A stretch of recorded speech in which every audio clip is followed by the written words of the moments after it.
All right. Decrease the amount you throw away and increase the amount you recycle.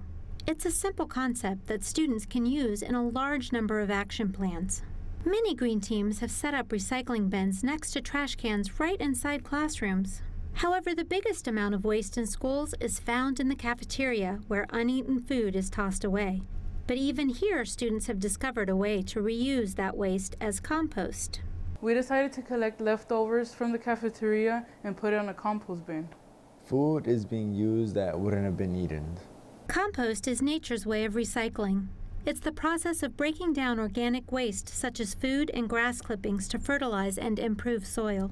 Some students have put compost bins in their cafeterias right next to waste and recycling bins.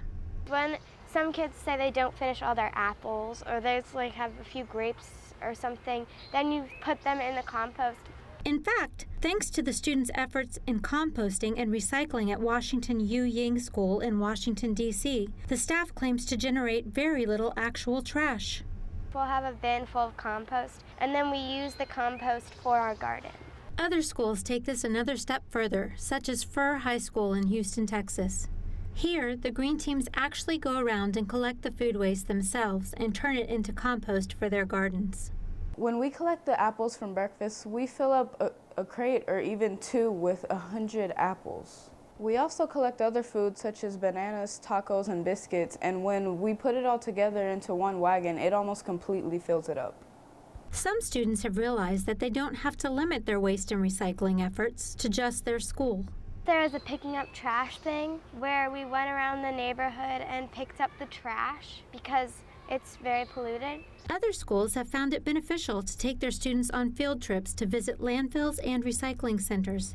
Here, the students can see firsthand what happens when they don't recycle, and they learn more about the materials that can be recycled.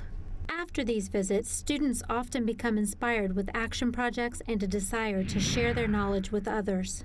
We decided to host a donation drive. Now these clothes can be used again instead of being dumped in the landfill.